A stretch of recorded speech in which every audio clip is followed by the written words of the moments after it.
kita bersatu. Kalau mereka orang-orang yang bukan pribumi Indonesia menganggap kita pribumi Indonesia adalah sebagai budak-budak mereka. Berani nggak tes DNA? Berani nggak tes DNA? Berani nggak tes DNA? Pejuang apa mau diperjuangkan? Cunabi nyari makan. Orang yang tiap hari ngaku-ngaku sebagai cucu orang hebat, pertanda dia tidak punya kelebihan apa-apa. Tiap hari cuman bawa-bawa nasab, pertanda dia nggak pede dengan dirinya sendiri. Oke kalau baik. Ini bangsat.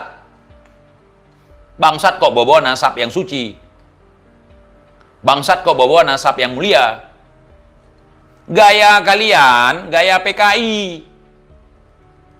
Ya, gaya PKI merubah merek produk orang, merubah sejarah.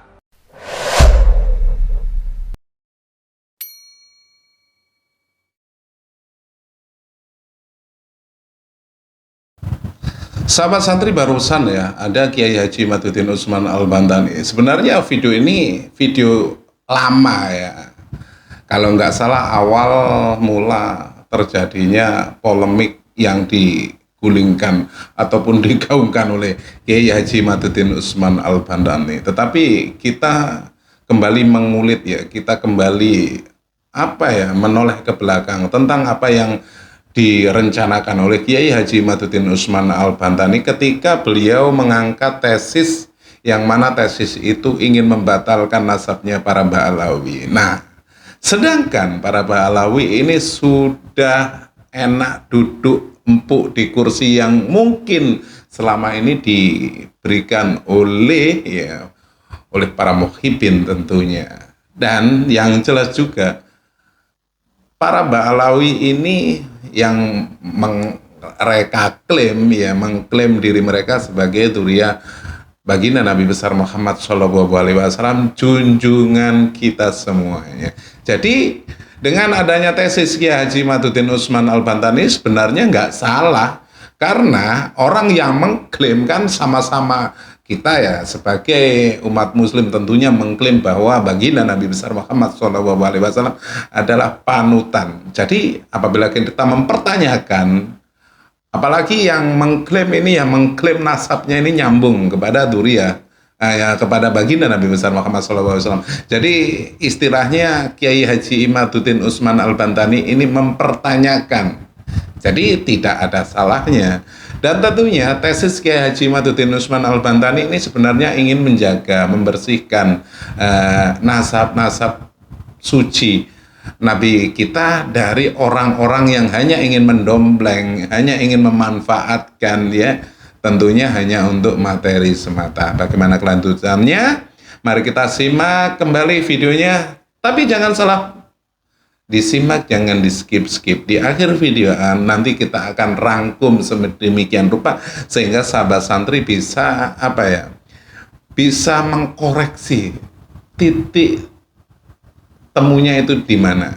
Nah, sahabat santri seperti biasa, buat Anda yang belum subscribe channel ini, dukung terus channel ini dengan cara like, share, dan tekan tombol loncengnya biar setiap channel ini upload video terbaru Anda tidak ketinggalan beritanya. Dan jangan lupa, mari kita simak bareng-bareng kembali videonya. Ini dia videonya, silahkan. Assalamualaikum warahmatullahi wabarakatuh. Semoga kita semua selalu dalam lindungan Allah Subhanahu wa Ta'ala. Salam persaudaraan dari Aceh untuk teman-teman yang ada di seluruh Nusantara, dari Sabang sampai Merauke, dari Miangas hingga Pulau Rote. Pejuang apa mau diperjuangkan? Cunabi nyari makan. Orang yang tiap hari ngaku-ngaku sebagai cucu orang hebat, pertanda dia tidak punya kelebihan apa-apa. Tiap hari cuman bawa-bawa nasab, pertanda dia nggak pede dengan dirinya sendiri. Oke kalau baik. Ini bangsat. Bangsat kok bawa nasab yang suci. Bangsat kok bawa nasab yang mulia. Gaya kalian, gaya PKI. Ya, Gaya PKI merubah merek produk orang, merubah sejarah. Itulah gaya PKI, persekusi orang lemah, memprovokasi rakyat untuk kebangkitan rakyat. Itu cara PKI. Bagaimana PKI dulu menghasut masyarakat pribumi untuk membenci kepada petinggi-petinggi militer, kepada negara. Itu kan ingin menguasai, memperebutkan kedudukan. Bung Karno yang sudah mulai sakit-sakitan. Ya, iya. Nggak usah kalian teriak-teriak. Indonesia apa pernah dijajah oleh Arab? Indonesia apa pernah dijajah oleh Belanda? Apa pernah Indonesia dijajah oleh Yaman? Nggak pernah, jangan sampai. Yang kita lakukan hari ini, jangan sampai Indonesia dijajah oleh Arab. Jangan sampai Indonesia dijajah oleh Yaman. Kan begitu, kalau kalian bertanya begitu. Sementara hari ini yang kita perangi bukan Yamannya, bukan Arabnya. Tapi orang-orang yang sok ngarap. Kan banyak yang buat-buat video dari kalangan gerombolan ini. Apa pernah Indonesia dijajah oleh Arab? Apa pernah Indonesia dijajah oleh Yaman? Enggak pernah.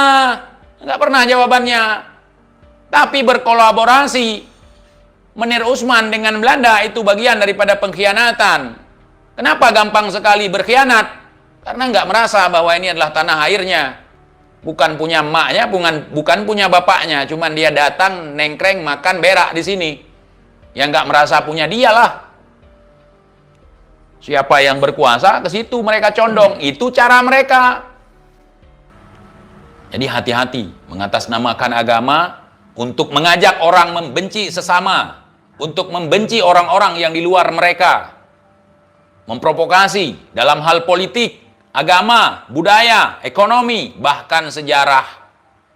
Semua mereka hegemoni, semua mereka ingin monopoli. Jangan kita biarkan. Kita punya sejarah kita. Jangan sampai orang-orang yang datang belakangan untuk menciptakan sejarah. Apa yang mau mereka ajarkan ke kita? Pengkhianat kepada Belanda aja harus diakui sebagai pejuang. Oh, saya tidak rela. Bedangka Menir Usman, kata senahagranya. Terima kasih Menir Usman. Anda adalah satu-satunya sekutu yang paling baik yang pernah ada. Saya beberapa tahun yang lalu pernah mengatakan, ada banyak sekali kitab-kitab karangan senahagranya beredar di negeri kita. Kalian malah mengolok-ngolokkan saya. Coba lihat, channel-channel dari Tanah Jawa mulai membongkar karya-karya daripada Menir Usman sebagai koleganya senahagranya. Belum lagi yang di Aceh. Makanya jangan heran hari ini antara Masjid A musuhan dengan Masjid B. Ustadz A musuhan dengan Ustadz B. Itu adalah karya-karya daripada The Fede et Impera. Mereka menuliskan dalam bahasa Arab. Yang kalau orang Indonesia lihat dalam bahasa Arab, semuanya Al-Quran. Maka lawan saudaraku. Saya aja yang hidup di tengah-tengah gerombolan mereka, di Aceh ini basis terbesar mereka. Nampang kemana-mana di sini. Rekrut di mana-mana di sini. Saya nggak peduli. Saya mau lihat siapa yang berani. Mainkan. Sudah lama cucu-cucu pengkhianat bermain di negeri kita. Merubah semua sejarah seolah-olah leluhurnya adalah orang-orang yang mulia dan berjuang kepada negara. Sementara keturunan-keturunan orang-orang yang pejuang itu dinistakan oleh mereka. Diputar balikkan fakta. Nah, itulah kita perlu catatan sejarah. Alhamdulillah, leluhur kami menyimpan semua. Siapa yang bandit, siapa yang anak muda, disimpan. Nggak usah jauh-jauh, coba lihat. Ketika Kiai Imad mulai berbicara dengan tesis ilmiahnya, mau persekusi kagak berani, membuat provokasi-provokasi di media. Bukan satu orang yang angkat bicara. Banyak orang yang angkat bicara yang mendukung mereka dengan narasi-narasi liar. Menuduh Kiai Imad sebagai provokator, menuduh Kiai Imad sebagai orang yang merusak tatanan yang sudah ada, menuduh Kiai Imad melawan ulama-ulama yang terdahulu, memframing segala macam supaya karakter Kiai Imad itu hilang. Ketika mereka mengucap nama Kiai Imad sendiri pun tidak berani mereka, tidak mau mereka pasangkan gelar kiainya. Makanya saya sebut si Bahar, si Rizik, siapa yang mau marah? Itu saya pakai cara mereka. Makanya harus kita bela, saudara. Kalian yang sadar akan sejarah bangsa ini, kalian yang cinta terhadap bangsa ini, nggak usah cucurut, cucunguk. Kagak ada itu. Ya, kagak ada. Keaslian nasab seseorang tidak ditentukan oleh sebuah lembaga, tapi ditentukan oleh darah. Karena saya sangat muak melihat orang-orang yang sok-sokan mengaku sebagai cucu Nabi, ketika ada orang lain yang mungkin tidak diakui oleh Rabithah Alawiyah, kalian gamparin, kalian persekusi, kalian hinakan, kalian permalukan di depan umum. Itu bukan cara-cara orang Islam. Itu bukan cara-cara cucu Nabi. Nah itu. Sementara kalau kalian tidak diakui sebagai cucu Nabi, ya kalian persekusi, kalian polisikan saya.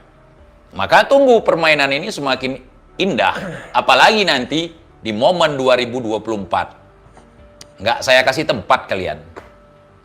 Enggak saya kasih tempat kalian. Camkan itu baik-baik. Siapapun yang kalian dukung nggak akan menang. Siapapun yang kalian dukung, wahai FPI, wahai Mufti Petamburan, wahai Bahar, tidak akan menang. Nanti saya akan buat cerita di luar dugaan. Di Aceh kalian menang. Itu rencana saya. Di Aceh orang yang kalian dukung menang, tapi seluruh wilayah lain tidak akan menang.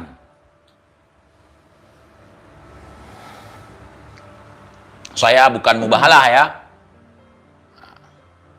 Di Aceh, orang yang kalian dukung akan menang. Mari kita lihat, mau sehebat apapun kalian berusaha, mau kemanapun kalian menjilat lawatan, ketemu kiai ini, ketemu kiai itu, ketemu mbah ini, ketemu mbah itu, ziarah makam ini, ziarah makam itu, enggak.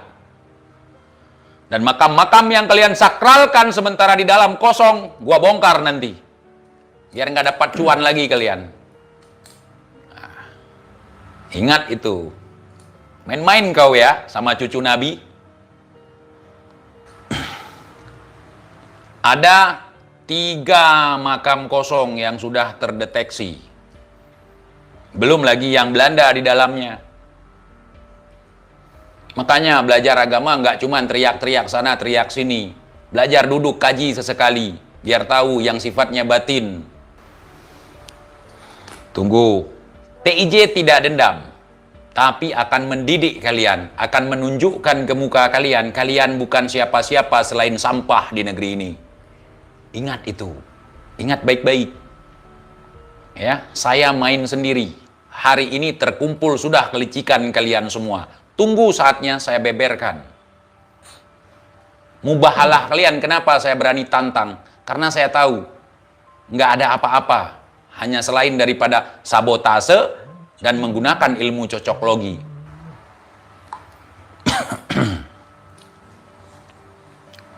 Satu persatu kukuliti kalian. Nah, kalau ini ancaman, laporkan. Nah, lihat. Nanti siapa yang PKI, siapa yang Yahudi seperti kata kalian, siapa yang pembenci ulama, siapa yang pembenci habaib, pembenci maksudnya di sini pembenci cucu Nabi.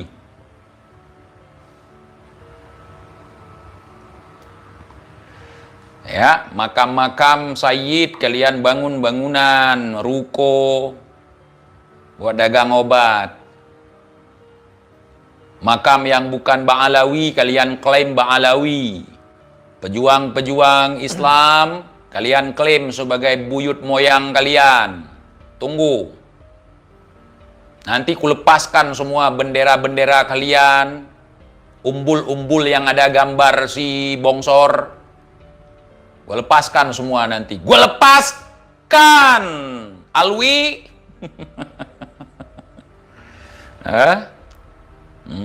tunggu.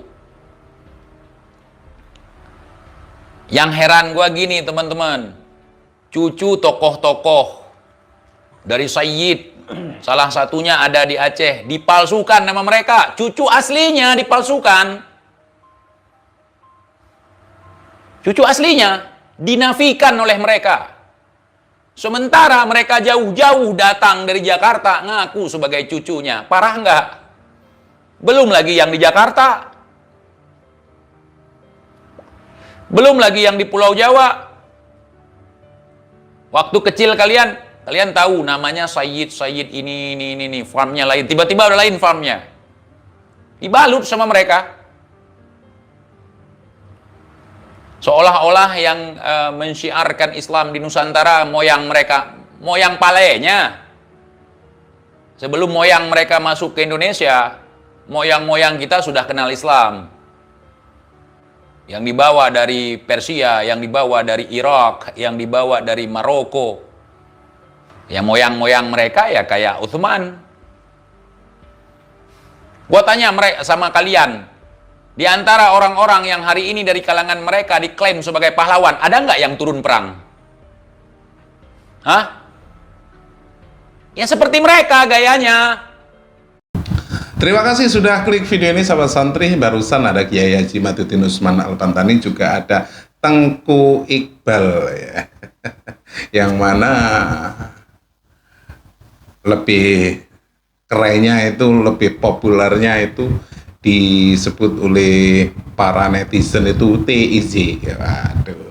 Seperti apa yang disampaikan oleh TIZ dan Kiai Haji Maduddin Usman Al-Bantani di awal video ya, dengan jelas. Tengku Iqbal Johar juga atau TIZ juga mengkoreksi tentang apa yang ingin dilakukan oleh Kiai Haji Maduddin Usman Al-Bantani terhadap kelompok-kelompok orang yang mengklaim bahwa mereka ini dzurriyyah Nabi. Dan seperti biasa ya, kita itu sebagai manusia ataupun sebagai warga Nahdien, umat Islam khususnya, pasti percaya bahwa dzurriyyah baginda Nabi besar Muhammad SAW itu ada dan sampai hari akhir pun akan tetap ada, tetap eksis ya. Satu contoh saja ya, karena diriwayatkan dalam hadis manapun bahwa kelak nanti yang akan membunuh Dajjal, yang akan melawan Dajjal merupakan dzurriyyah baginda Nabi besar Muhammad SAW. Jadi sahabat santri, dengan adanya tesis Kiai Haji Maduddin Usman Al-Bantani, sebenarnya kita itu patut bersyukur, dan orang-orang yang mengklaim dirinya sebagai dzurriyyah Nabi sebetulnya itu patut bersyukur. Karena apa? Dengan adanya tesis Kiai Haji Maduddin Usman Al-Bantani, orang-orang yang mengaku tanda kutip kan banyak sekarang ya ditemukan Habib-habib palsu ya. Nah, seharusnya kita itu berterima kasih dengan adanya tesis Kiai Haji Maduddin Usman Al-Bantani, bukan malah marah-marah. Dan dengan adanya tesis Kiai Haji Maduddin Usman Al-Bantani juga pendawiran ya, terus cerita halus dan lain sebagainya, kurofat dan lain sebagainya sedikit menurun, kan begitu. Kan ada ya yang membangga-banggakan nasabnya sampai mengatakan bahwa kalau dari golongan mereka ini bisa memadamkan api neraka, bisa menurunkan rantai emas dari langit dan lain sebagainya. Jadi kita sebagai warga Nahdien patutnya bersyukur ya. Bagaimana menurut sahabat santri? Nah, kembali lagi saya kembalikan buat sahabat santri itu bagaimana tentang apa yang disampaikan oleh Kiai Haji Maduddin Usman Al-Bantani di awal, dan ada Tengku Iqbal Johar yang baru saja menyampaikan sesuatu yang mungkin berhubungan dengan tesis Kiai Haji Maduddin Usman Al-Bantani. Dan seperti biasa, sampai di sini dulu jumpa kita di akhir video. Izinkan saya mohon maaf yang tak terhingga apabila ada tutur kata saya yang kurang berkenan di hati Anda. Saya cuma mereaksi apa yang saya lihat yaitu tentang Kiai Haji Madudin Usman Al-Bantani. Tentunya kali ini ada Tengku Iqbal Johar juga, dan izinkan saya mohon maaf apabila ada yang terkeliru, yang terkeluar dari saya berucap, tutur kata yang kurang sopan, izinkan saya mohon maaf yang tak terhingga. Akhirul kata wabillahi taufiq wal hidayah. Wassalamualaikum warahmatullahi wabarakatuh. Dukung terus channel ini, jangan lupa like, subscribe-nya.